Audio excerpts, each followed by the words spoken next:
बच्चों, let read the question. The question is which of the following compound will be optically active. आपको 4 compound given है और आपको बताना है कौन सा कंपाउंड ऑप्टिकली एक्टिव होगा। देखिए फर्स्ट ऑप्टिकली एक्टिव कंपाउंड क्या है? ऑप्टिकली एक्टिव कंपाउंड वो है, देखिए ऑप्टिकली एक्टिव कंपाउंड वो है जिसके अंदर ना तो पीओएस पड़ा हो, ओके, ना ही सीओएस पड़ा हो। अगर इन दोनों में से कोई भी एक चीज पड़ी होगी तो कंपाउंड ऑप्टिकली इनएक्टिव हो जाएगा। या तो पीओएस सीओएस दोनों पड़ी हो, इनमें से कोई भी एक पड़ा हो तो कंपाउंड क्या हो जाएगा? Optically inactive. ओके, तो देखिए फर्स्ट कंपाउंड को देखिए। फर्स्ट कंपाउंड है alkene, C double bond C. यहाँ पर पड़ा है CH3 और यहाँ पे लगा है हाइड्रोजन और यहाँ पे लगा है आपका क्लोरीन और ये पड़ा है CHO। CHO तो आप देख सकते हो कि आपका एक प्लेनर कंपाउंड है, राइट। तो यहाँ पर होगा पीओएस। प्लेनर कंपाउंड में तो आपका हमेशा पीओएस होती है, राइट। तो यहाँ पर आपकी पीओएस पड़ी है। ऑल ये कार्बन कार्बन और ये हाइड्रोजन क्लोरीन और ये वाला कार्बन और CHO, ये 4-5 एटम जो भी है प्लेन में पड़े हैं, तो आराम से यहाँ पर आपकी पीओएस पड़ी है। पीओएस पड़ी है तो कंपाउंड हो जाएगा आपका optically inactive, right. POS optically inactive. अब सेकंड कंपाउंड की बात करूं तो देखिए कोई भी एक छोटी सी बात और इसमें आप ऐड कर सकते हो। किसी कंपाउंड के अंदर ओनली वन कायरल सेंटर होता है ना, only one chiral centre, CC मतलब कायरल सेंटर, तो वो कंपाउंड ऑलवेज ऑप्टिकली एक्टिव होता है। कायरल सेंटर मतलब all four valency are different. Okay okay, लेकिन एक्सेप्ट एक्सेप्ट नाइट्रोजन। ओके, देखिए तो नाइट्रोजन में रीजन में आपको शॉर्ट में बताता हूँ। नाइट्रोजन में क्या होता है? ऑल फोर वैलेंसी डिफरेंट भी होता है। देखिए फॉर एग्जांपल यहाँ पे लगा है मिथाइल, ओके, यहाँ पर पड़े हैं लोन पेयर और यहाँ पे पड़ा है इथाइल और आइसोप्रोपाइल। ओके चलिए मैं इसको मान लेता हूँ वेज पर, आप कुछ भी मान सकते हो, राइट। इसको वेज पे मान लीजिए और यहाँ पर आप लिखोगे डैश पर आपका क्या लिखोगे? डैश पर आप लिखोगे प्रोपाइल ग्रुप। ओके, C3H7 क्या था? Propyl, 3 carbon, right. तो डेफिनेटली आपको दिखने में लगेगा कि ऑल फोर ग्रुप डिफरेंट है और एक ही कार्बन सेंटर हो तो कंपाउंड ऑप्टिकली एक्टिव होता है, क्योंकि ऐसे केस में कोई भी पीओएस प्रेजेंट नहीं होती। लेकिन नाइट्रोजन का एक छोटा सा एक्सेप्शनल केस है जिसका रीजन है आपका, जिसका रीजन क्या है भाई? आपका वर्ल्डन इन्वर्जन। तो देखिए नाइट्रोजन यहाँ पर आपको sp3 दिख रहा होगा। नाइट्रोजन के केस में क्या होता है? नाइट्रोजन का सेंटर आपका फ्लक्चुएट करता रहता है sp3 और sp2 में। तो देखिए ये चला जाता है sp2 में, यानी ये बन गया प्लेनर। अब देखिए और यहाँ पर आपका लोन पेयर पहले sp3 में था, अब चला गया sp2 में, राइट। sp2 में जाने के बाद ये काफी शॉर्ट टाइम के लिए एग्जिस्ट करेगा और दोबारा से sp3 कन्वर्ट हो जाएगा। पहली पॉसिबिलिटी सेम बन जाए और दूसरी पॉसिबिलिटी है इसकी मिरर इमेज बन जाए, राइट। इसकी मिरर इमेज बन जाए, मतलब इथाइल चला जाए यहाँ पर और प्रोपाइल चला जाए यहाँ पर। ओके, और आपको पता होगा किसी कंपाउंड में, ओके मान लीजिए इसकी स्टीरियो आर आ रही है और इसकी एस आ रही है, मतलब ये आप बोल सकते हो किसी कंपाउंड में एनेंसियोमेरिक पेयर पड़ा हो, ये दोनों कंपाउंड क्या एक दूसरे के एनेंसियोमर, राइट। तो वो कंपाउंड ऑलवेज ऑप्टिकली इनएक्टिव होता है।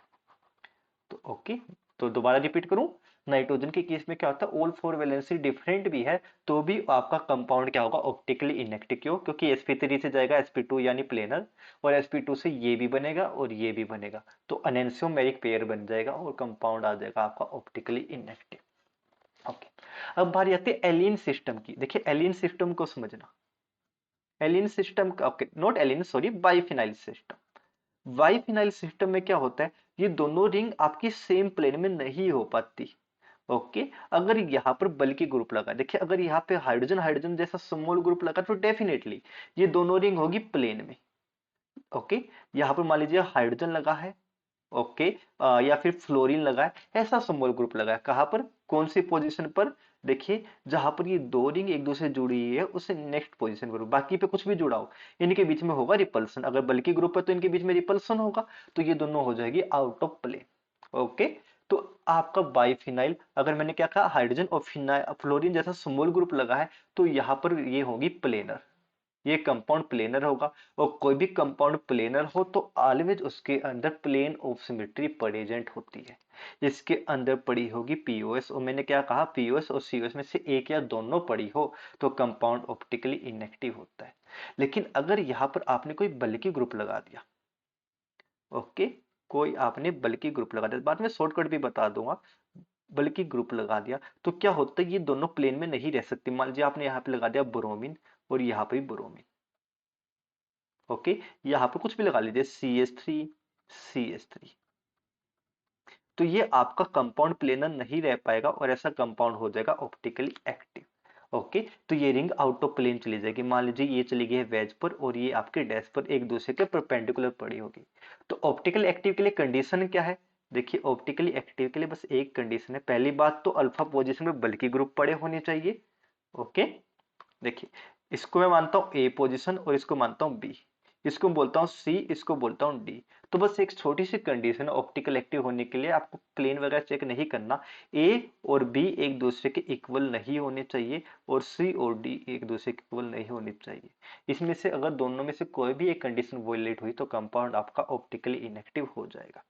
ओके, तो देखिए जो आपको ऑप्शन गिवन है, ऑप्शन नंबर सी, देखिए ए आपका CH3 है और बी आपका ब्रोमीन है, ए आपका ब्रोमीन है, ओके, बी आपका CH3 है। देखिए ए और, रुकिए एक मिनट, थोड़ा एक मिनट, देखिए यहां पर राइट, ये ए आपका CH3 है, ए बी, तो देखिए ए और बी ये दोनों ग्रुप एक दूसरे के बराबर इक्वल नहीं होने चाहिए, मैंने कहा बिल्कुल कंडीशन फॉलो कर रहा है, और ये दोनों ग्रुप भी एक दूसरे के बराबर सेम नहीं होने चाहिए, तो डेफिनेटली ये कंपाउंड होगा आपका ऑप्टिकली एक्टिव, इसके अंदर पीओएस प्रेजेंट नहीं होगी। ओके, तो ये कंपाउंड हो जाएगा ऑप्टिकली एक्टिव। ओके, अब ऐसा मत बोलना सर यहाँ पर भी CH3 यहाँ पर भी CH3 है, मैंने आपको पहले ही बोला है। देखिए मैं इसको दोबारा से लिख देता हूं, एक सेकेंड, देखिए मैं इसको यहाँ पर दोबारा से लिख देता हूं। ओके, आपको बस क्या देखना है, बस पहली बात तो ग्रुप बल्कि होना चाहिए, और यहाँ पे जो ग्रुप लगा है और यहाँ पे जो ग्रुप लगा है ये दोनों सेम भी हो तो चलेगा, लेकिन एक ही फिनाइल के ऊपर दोनों ग्रुप सेम नहीं होने चाहिए। हाँ, डिफरेंट फिनाइल पे कुछ भी हो, हमें इससे मतलब नहीं है। ओके, तो कंपाउंड ऑप्टिकली एक्टिव हो जाएगा।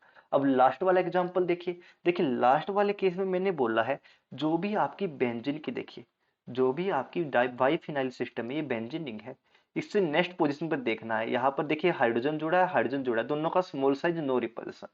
ओके, दोनों के दोनों फ्लोरीन, तो नो रिपल्सन। अब ब्रोमीन का मत बोलना क्योंकि ब्रोमीन दूर है, हमें क्या है इन दोनों ग्रुप के बीच में रिपल्सन देखना होता है, यहाँ पर भी कोई रिपल्सन नहीं, यहाँ पर भी कोई नहीं, तो ये मोलिकुलर प्लेनर होगा। ब्रोमीन तो बहुत ज्यादा दूर है। फॉर एग्जाम्पल मैं इस मोलिकुल में दिखाना चाहूँ, देखिए मैं अगर दिखाना चाहूँ, ओके, इसको अच्छे से मैं दिखाना चाहूँ, वो मोलिकुल देखिए ऐसा है, कुछ कुछ कुछ कुछ क्या यही है, देखिए यहाँ पर लगा है फ्लोरीन और यहाँ पे लगा है फ्लोरीन। आपको मैंने बोला फ्लोरीन फ्लोरीन और हाइड्रोजन हाइड्रोजन स्मॉल साइज के होते हैं, इनके बीच कोई रिपल्स नहीं होता। ब्रोमीन तो देखिए वैसे ही दूर है, ब्रोमीन तो कभी भी एक दूसरे को रिपेल करेगा ही नहीं, राइट। तो ये मॉलिक्यूल आपका प्लेनर होगा और प्लेनर कंपाउंड में ऑलवेज पीओएस प्रेजेंट होती है, तो डी में भी आपका ऑप्टिकली इनएक्टिव। तो ये भी आपका ऑप्टिकली इनएक्टिव, ये भी आपका optically inactive, only and only C compound will be optically active. Single choice question है, तो option number C is your correct answer. Hope you understand well. Happy learning and goodbye.